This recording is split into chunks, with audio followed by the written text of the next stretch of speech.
வணக்கம். உருவம் ஒன்று, குணங்கள் பல. பெண்கள் உருவத்தால் ஒன்று போல் இருக்க, ஏன் குணத்தாலும் சிறப்பாலும் பலவிதமாக இருக்கிறார்கள் என்று வெண்மேகம் கேட்டது. வான வீதியில் கருமேகம் மெதுவாக ஊர்ந்து கொண்டிருந்தது. எங்கெல்லாமோ ஓடி ஆடி சுற்றிவிட்டு வந்த வெண்மேகம் கருமேகத்தை கண்டதும் அதன் அருகில் வந்தது.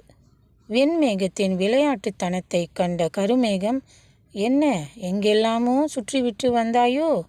அங்கெல்லாம் எதை கண்டாய்? என்ன தெரிந்து கொண்டாய் என்று கேட்டது.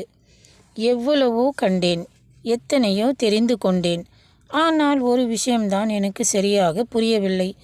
வெண்மேகம் இப்படி கூறிவிட்டு கருமேகத்தை பார்த்தது. எத்தனையோ புரிந்து கொண்ட உனக்கு ஒரு விஷயம்தானா புரியவில்லை? அது என்ன அப்படி பிரமாதமான விஷயம்? எங்கே அதை புரியாத விஷயத்தை சொல் பார்ப்போம். கருமேகம் இப்படி கூறியது. மனிதர்கள், அதாவது குறிப்பாக பெண்கள், உருவத்தால் ஒன்று போல் இருக்க, ஏன் குணத்தாலும் சிறப்பாலும் பலவிதமாக இருக்கிறார்கள் என்று வெண்மேகம் கேட்டது. ஓ, அதை கேட்கிறாயா? அதற்கு விடை நம்மிடம்தானே இருக்கிறது என்று கருமேகம் கூறிவிட்டு வெண்மேகத்தை பார்த்தது. என்ன, நம்மிடையேவா அது? எப்படி முடியும்?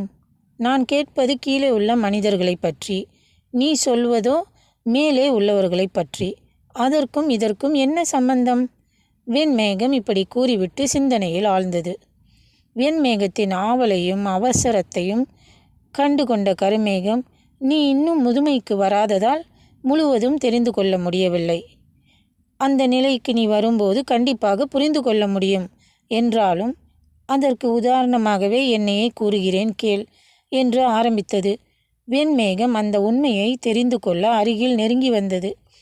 கருமேகம் கூறியது, இன்னும் சில நிமிடம் நான் என்னிடம் உள்ள நீரை மழை என்னும் பெயரால் பூலோகத்திற்கு வழங்குவேன். அப்போது நான் வழங்கும் அந்த மழை நீர் ஒரே நிறம்தான், ஒரே பேரில்தான் பூமியில் போய் விழும். ஆனால் விழுந்த அந்த நீரோ மண்ணுக்கு தக்கவாறு ஏற்றமும் இரக்கமும் கொள்ளும். பிறகு எங்கு போய் சேர வேண்டுமோ அங்கு போய் சேரும். இந்த உண்மையை வளர்த்து வரும் நீயோ சிறிது நேரத்தில் காண்பாய். அதன் பிறகு நீ கேட்டாயே ஒரு கேள்வி, அந்த கேள்விக்குரிய விடையும் புரிந்து கொள்வாய். ஆனால் இவ்வளவையும் உனக்கு சொன்ன நான் அதன் பிறகு இந்த உருவில் இருக்க மாட்டேன். நீயும் அதன் பிறகு என்னை காண முடியாது. நான் இருப்பேன், என் உருவம் அழிந்துவிடும். நான் இருப்பேன், என் உருவம் அழிந்துவிடும் என்றால் எப்படி?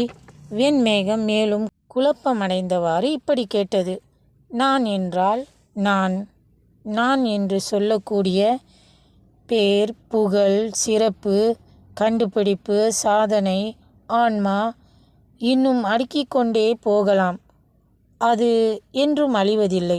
ஆனால் அந்த ஆன்மாவை தனக்கே கொண்ட உடலோ சிறிது காலம் நடமாடிவிட்டு மண்ணுக்கே சென்றுவிடும். இந்த உண்மையை நீ அனுபவிக்கும் போதுதான் புரிந்து கொள்வாய் என்று கருமேகம் கூறிவிட்டு இறுதி நேரத்தை எதிர்பார்த்து கொண்டிருந்தது.